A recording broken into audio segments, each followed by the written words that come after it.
दिल्ली में भीख मांगती उस लड़की को देखकर सबने अपनी आंखें फेर ली थीं। लेकिन तभी एक लड़का उसके पास आया और उसने कहा, मैं तुम्हें खाना दूंगा, पर तुम्हें मेरे साथ रूम में चलना होगा। यह सुनते ही लोगों के पैरों तले जमीन खिसक गई।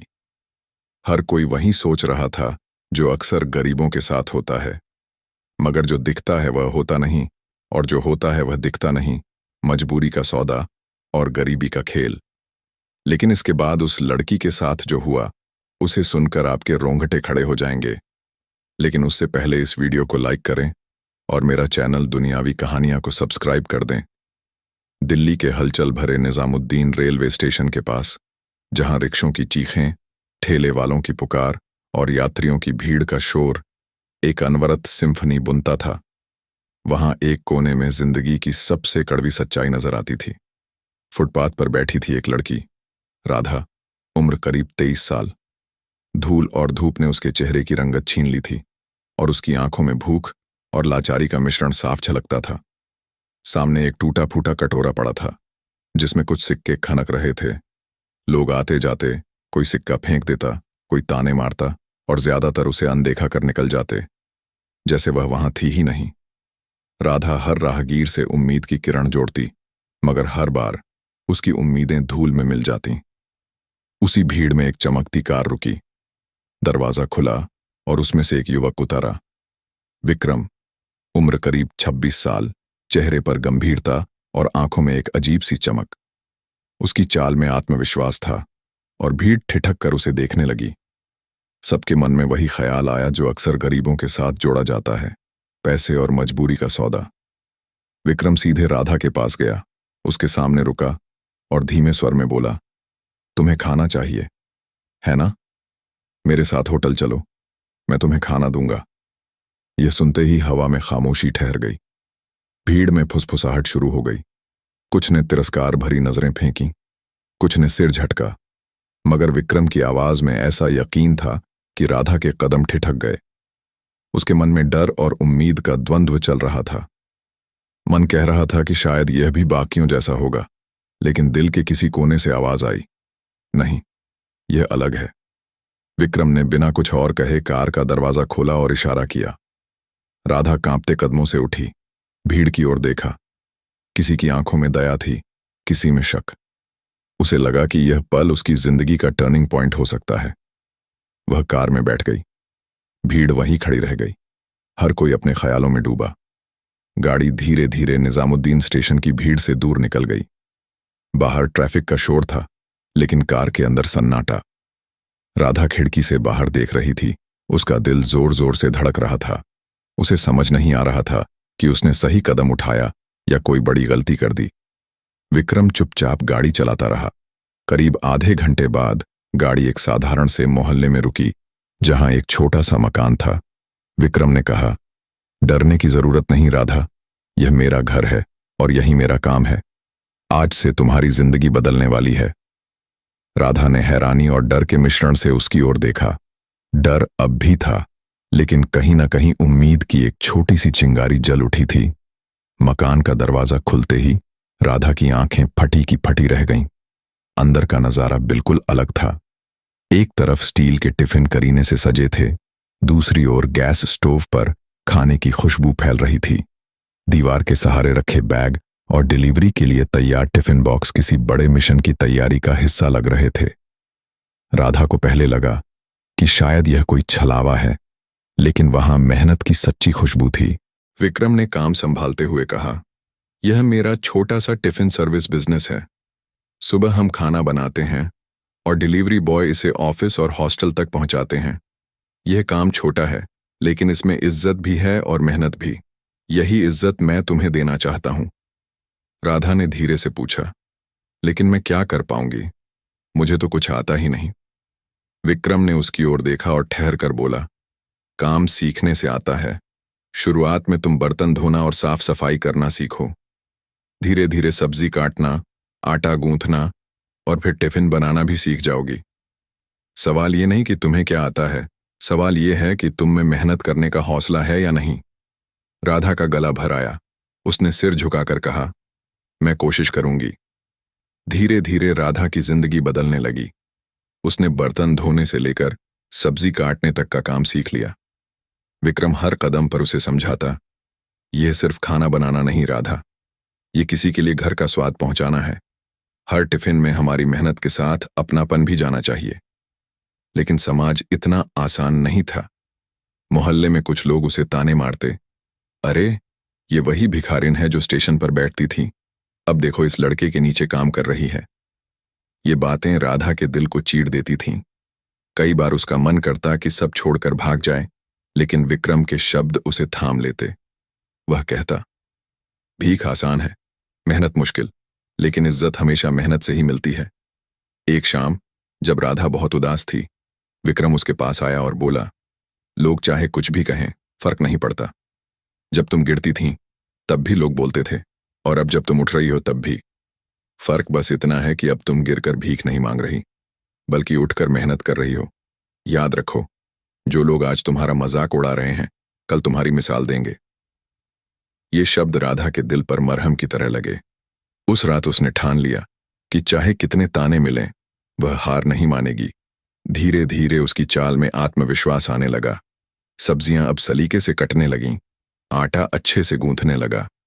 रोटियां अब सिर्फ भूख मिटाने का जरिया नहीं थीं, बल्कि मेहनत और लगन का प्रतीक बन गई थीं। 6 महीने बीत चुके थे। राधा अब पहले जैसी नहीं थी। उसके हाव भाव में आत्मविश्वास झलकता था। टिफिन सर्विस में वह अब सिर्फ मददगार नहीं थी, वह काम बांटती, नए हेल्परों को सिखाती और कस्टमरों से बात भी करती। एक दिन दिल्ली के एक मशहूर अखबार में उनके बारे में लेख छपा, फुटपाथ से टिफिन साम्राज्य तक, राधा और विक्रम की मिसाल। ये खबर पूरे शहर में फैल गई। लोग अब उन्हें तिरस्कार की नजर से नहीं, बल्कि सम्मान से देखने लगे। एक शाम काम खत्म होने के बाद राधा चुपचाप विक्रम के पास बैठी और बोली, विक्रम जी, अगर आप उस दिन मुझे स्टेशन से ना उठाते तो मैं आज भी वहीं भीख मांग रही होती। विक्रम ने उसकी ओर देखा और दृढ़ स्वर में कहा, राधा, मैंने सिर्फ हाथ बढ़ाया था, असली सफर तो तुमने तय किया। अगर तुम में हिम्मत ना होती तो मेरी मदद भी बेकार जाती। राधा की आंखें नम हो गईं। उसने कांपती आवाज में कहा, अब यह कारोबार सिर्फ आपका नहीं, मेरा भी है। मैं वादा करती हूं कि इसे इतना बड़ा बनाऊंगी कि कोई भूखा ना सोए। कुछ ही महीनों बाद उन्होंने अपने टिफिन सर्विस को आधिकारिक नाम दिया, घर का स्वाद टिफिन सर्विस। दिल्ली के टाउन हॉल में एक खास कार्यक्रम हुआ, जहां समाज में मिसाल कायम करने वालों को सम्मानित किया जा रहा था। घोषक की आवाज गूंजी, कृपया स्वागत कीजिए राधा और विक्रम का। तालियों की गड़गड़ाहट से हॉल गूंज उठा। राधा का दिल जोर जोर से धड़क रहा था। कभी वह निजामुद्दीन स्टेशन पर भीख मांगती थी और आज उसी शहर में उसे सम्मान मिल रहा था। वह मंच पर खड़ी हुई और माइक के सामने कांपती आवाज में बोली, मैंने जिंदगी में भूख भी देखी और तिरस्कार भी। लोग कहते थे कि मैं कुछ नहीं कर सकती, लेकिन एक दिन विक्रम जी ने मेरा हाथ थामा और मुझे दिखाया कि भीख से पेट भर सकता है, लेकिन इज्जत सिर्फ मेहनत से मिलती है। आज मैं यहां उनकी इंसानियत और भरोसे की वजह से खड़ी हूं। अब हमारा सपना सिर्फ कारोबार चलाना नहीं, बल्कि यह सुनिश्चित करना है कि इस शहर में कोई भूखा ना सोए। घर का स्वाद टिफिन सर्विस अब सिर्फ खाना नहीं, बल्कि उम्मीद भी पहुंचाती है। तालियों की गूंज से हॉल फिर गूंज उठा। विक्रम मंच पर आया और बोला, अगर किसी इंसान को मौका दिया जाए तो वह चमत्कार कर सकता है। हमें सिर्फ उनका हाथ पकड़कर खड़ा करना होता है, बाकी रास्ता वे खुद तय कर लेते हैं। कार्यक्रम खत्म होने के बाद जब दोनों मंच से उतरे, राधा ने फुसफुसाकर विक्रम से कहा, विक्रम जी, आज मुझे लग रहा है कि मैं सचमुच जी रही हूं। अब मेरा नाम सिर्फ भिखारिन नहीं, बल्कि मेहनत करने वाली इंसान है। विक्रम ने हल्की मुस्कान के साथ उसकी ओर देखा और बोला, हाँ राधा, अब तुम्हारी पहचान मेहनत और इंसानियत है। यही सबसे बड़ी जीत है। दिल्ली के निजामुद्दीन रेलवे स्टेशन की उस हलचल भरी दुनिया से निकलकर राधा और विक्रम की कहानी अब एक नए मोड़ पर थी। घर का स्वाद टिफिन सर्विस अब सिर्फ एक छोटा सा कारोबार नहीं रहा था, बल्कि दिल्ली के कई कोनों में इसकी खुशबू फैल चुकी थी। राधा, जो कभी फुटपाथ पर भीख मांगते हुए हर राहगीर की ओर उम्मीद भरी नजरों से देखती थी। अब आत्मविश्वास से भरी एक ऐसी शख्सियत बन चुकी थी जो न केवल टिफिन सर्विस की रीढ़ थी बल्कि नए सपने बुन रही थी। विक्रम, जिसने उसे सिर्फ एक मौका दिया था, अब उसका साथी और मार्गदर्शक था। मगर राधा की मेहनत ने इस कारोबार को एक नई ऊंचाई दी थी। 6 महीने और बीत गए। टिफिन सर्विस अब इतनी मशहूर हो चुकी थी कि ऑफिस, हॉस्टल और यहां तक कि कुछ स्कूलों तक भी उनके टिफिन पहुंचने लगे थे। राधा ने न सिर्फ खाना बनाना सीख लिया था बल्कि उसने नए व्यंजनों को आजमाना शुरू किया था। उसकी बनाई मसाला रोटी और घर की स्टाइल में बनी दाल मखनी की चर्चा हर ग्राहक की जुबान पर थी। विक्रम ने उसे प्रोत्साहित किया कि वह अपनी रचनात्मकता को और निखारे, और जल्द ही राधा ने एक खास मेन्यू तैयार किया जिसमें पारंपरिक देसी खाने के साथ साथ कुछ आधुनिक ट्विस्ट भी थे। ग्राहकों की तारीफों ने राधा का हौसला और बढ़ाया, लेकिन हर सफलता के साथ चुनौतियां भी आती हैं। जैसे जैसे कारोबार बढ़ा, वैसे वैसे मोहल्ले में जलन और अफवाहों का बाजार गर्म होने लगा। कुछ लोग जो पहले राधा को ताने मारते थे, अब उनके कारोबार की सफलता को देखकर और कड़वे हो गए। एक दिन एक स्थानीय दबंग रमेश, जो इलाके में छोटे मोटे कारोबारियों से उगाही करता था, उनके मकान पर पहुंचा।